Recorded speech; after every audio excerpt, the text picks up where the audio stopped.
खबर शामिल करते हैं लाहौर से report. Haji Mohammad Nasir Qadri, advertising director PNP news HD। Chairman Muslim League Noon Chaudhry Mohammad Akram Gujjar की लाहौर में निकाह की पुरवकार तकरीब में शिरकत।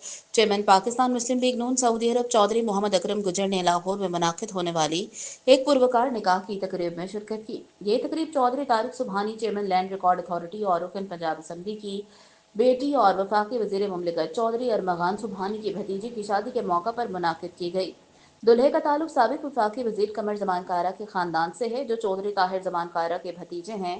तकरीब में दोनों खानदानों के करीबी अजीज़ो अकारिब, दोस्त, अहबाब और मुमताज़ सियासी और समाजी शख्सियात ने शिरकत की। मेहमानों में साबिक वजीर चौधरी इकबाल गुजर, चौधरी आसिफ इकबाल गुजर, ख्वाजा साद रफ़ीक, ख्वाजा सलमान रफ़ीक, चौधरी तनवीर अशरफ कायरा, पीपल्स पार्टी के मरकजी रहनुमा चौधरी मंजूर, चौधरी रिसालत गुजर, चौधरी मुबारक, फारूक मेमन, नदीम कायरा, चौधरी शरीफ गुजर, चौधरी तारिक उर्फ कारी USA, चौधरी कासिफ गुजर, बैरिस्टर चौधरी जमील खुश अख्तर सुबहानी समेत दीगर मुअज़्ज़िज़ीन शामिल थे। तकरीब का माहौल नहायत खुशगवार और रवायती मेहमान नवाजी से मुज़य्यन था। शुरका ने नए जोड़े के लिए नेक तमन्नाओं का इजहार किया और शानदार इंतज़ामात पर मेज़बान खानदान को मुबारकबाद पेश की।